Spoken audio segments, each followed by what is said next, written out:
შეცვლილი გადაწყვეტილება თბილისის სახელმწიფო და ტექნიკური უნივერსიტეტები აღარ ერთიანდება. გეგმა, რომელმაც ორივე უმაღლესი სასწავლებლის აკადემიურ საზოგადოებაში უკმაყოფილება გამოიწვია, პრემიერთან ტექნიკური უნივერსიტეტის ხელმძღვანელებისა და პროფესორ მასწავლებლების შეხვედრის შემდეგ შეიცვალა.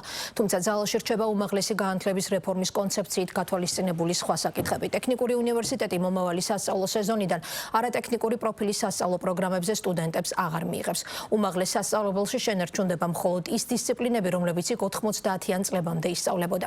მთავარი არგუმენტი, რის გამოც აკადემიური საზოგადოება ორი უნივერსიტეტის შერწყმის იდეას აპროტესტებდა, უმაღლესი სასწავლებლების ავტონომიურობის დაკარგვის საფრთხეა. გენო ოსიყმაშვილი გვეტყვის, რა არგუმენტების საფუძველზე შეიცვალა მთავრობამ მიღებული გადაწყვეტილება და რა ცვლილებებია მოსალოდნელი რეფორმით ორივე უნივერსიტეტში. გენო.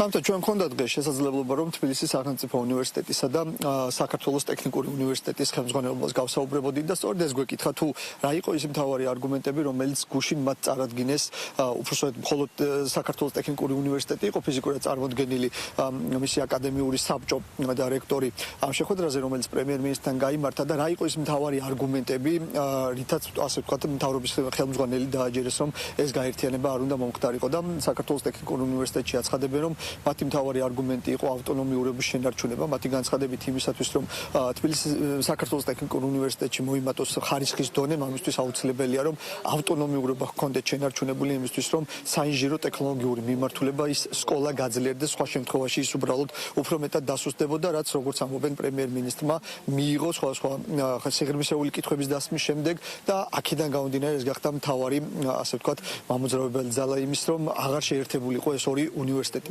ჩვენ ასევე დავინტერესდით იმასთან დაკავშირებით, თუ რა მოხდება მას შემდეგ, რაც საბუნებისმეტყველო უბრალოდ ჰუმანიტარული მიმართულების საგნები ჩაიხსნება სტუს და ამასთან დაკავშირებით, რადგან 90-იან წლებში ჰუმანიტარული მიმართულება სტუს დაემართა სწორედ იმიტომ, რომ დაფინანსების ერთგვარი წყარო მიიღო უნივერსიტეტს იმისათვის, რომ ტექნოლოგიური მიმართულების ფაკულტეტები დაიფინანსებინა და ახლა როცა ეს დაფინანსება მოაკლდება, როგორ მოახერხებს ტექნოლოგიური უნივერსიტეტის მიმართულების ფაკულტეტების დაფინანსებას ეს უნივერსიტეტი. ამასთან დაკავშირებით სტუს აქვს პოზიცია ის, რომ საქართველოს ხელისუფლებისგან მიღებული აქვს გარანტია, რომ უფრო მეტი დაფინანსება წამოვა და მათ შორის ინფრასტრუქტურული პროექტების კუთხით გაძლიერდება ტექნიკური საგნები და კიდევ ერთი მნიშვნელოვანი საკითხი, რაზეც ჩვენ ვისაუბრეთ ამ უნივერსიტეტებთან და მათ ხელმძღვანელობასთან არის ის, რომ მათ შორის ისტორიულ ჭრილში ორივე უნივერსიტეტს აქვს განსაკუთრებით საბუნებისმეტყველო დარგები, რომელიც პარალელურ რეჟიმში ისწავლებოდა, მაგალითად როგორც არის გეოგრაფია, ფიზიკა და ამასთან დაკავშირებით როგორ მოხდებოდა შერჩევა, თუ რომელ უნივერსიტეტს დარჩეს ესა თუ ის ფაკულტეტი. ამაზე ორივე უნივერსიტეტმა განაცხადა, რომ სინამდვილეში ერთი უნივერსიტეტი ასწავლის ფუნდამენტურ მეცნიერებებს, მეორე კი გამოყენებით მეცნიერებებს, შესაბამისად საბუნებისმეტყველო ამ საგნებში გადაფარვა არ მოხდება.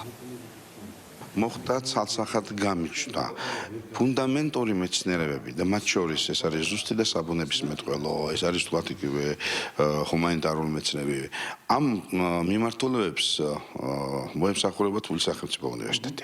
ეს არის ფუნდამენტური კვლევები. რაც შეეხება მის გამოყენებით თვალთ ნაწილს, ამ შემთხვევაში და ტექნოლოგიურ ნაწილს, ეს იქნება უკვე ტექნიკურ უნივერსიტეტში. აი ეს არის ძალიან მნიშვნელოვანი და მე მინდა საგანგებოდ აღვნიშნო და მართლაც მინდა მადლობა მოვახსენო საქართველოს პრემიერ-მინისტრს, რომ მან მთელი ეს პროცესი, მთელი ეს პრობლემა სწორედ უნივერსიტეტების წიაღიდან დაინახა. ის დარგები, სოციალურ-ჰუმანიტარული მიმართულების დარგები, რომ 90-იან წლებში შეიქმნა, მაშინ მან გადაარჩინა ეს უნივერსიტეტი და სადღაც მართლა ცოტა ხანი გერად შეიქმნა საინჟინრო ტექნოლოგიური დარგება. აი 2012 წლის მერე უკვე ამ პერიოდში საკამაოდ წინ წავიდა საინჟინრო ტექნოლოგიური დარგები და დღეს უკვე სახელმწიფოს აქვს საშუალება, რომ და მან განაცხადა ბატონი ირაკლი კობახიძე, რომ დღეს უკვე სახელმწიფოში ისეთი ძლავრი ტექნიკური უნივერსიტეტი, როგორც მას ჰქონდა ქვეყნის ასე ვთქვათ ეკონომიური სიძლიერის დროს და როგორც ჰქონდა ჩაფიქრებული დიდი ივანე ჯავახიძისა და ნიკო ნიკოლაძეს. ბატონმა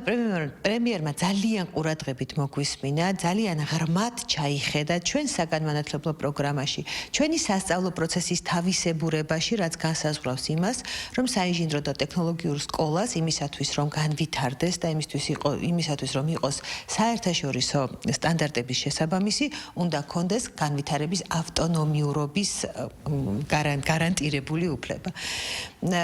ბატონმა პრემიერმა მართლა ძალიან ყურადღებით მოგვისმინა, დაგვისვა ძალიან საქმიანი შეკითხვები, სიღრმისეულად გაეცნო პრობლემებს, პრობლემებს და პროცესებს, რომელიც ჩვენს უნივერსიტეტში მიმდინარეობს და შესაბამისად მიიღო ის გადაწყვეტილება, რომელიც არა მხოლოდ ჩვენი უნივერსიტეტისათვის, არამედ ჩვენი ქვეყნისთვის არის სახელმწიფოებრივად და სტრატეგიულად აუცილებელი. ზოგადად განათლების რეფორმის ფარგლებში ცნობილია ისედაც, რომ სახელმწიფო აპირებს განსაკუთრებულ ინვესტიციების განხორციელებას განათლებაში, მათ შორის, რა თქმა უნდა, ეს გულისხმობს იმ ინფრასტრუქტურის, იმ შესაძლებლობების გაუმჯობესებას, ასე ვთქვათ, თანამედროვე სტანდარტებთან დაახლოებას, რაც საჭიროა ჩვენ შემთხვევაში მაგალითად საინჟინრო პროგრამების სწავლებისათვის. თავისთავად ეს უკვე ნიშნავს იმას, რომ იქნება გარკვეული ტიპის ინვესტიციები, რაც რა თქმა უნდა წაადგება ინჟინერიას.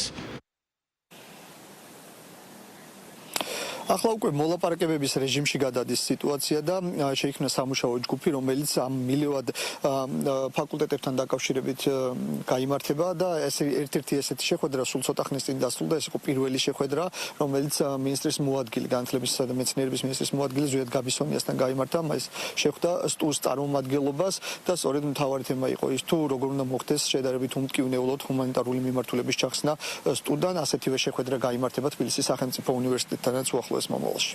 მადლობა გენო უსიყმაშვილი საუბრობდა პირდაპირ ეთერში.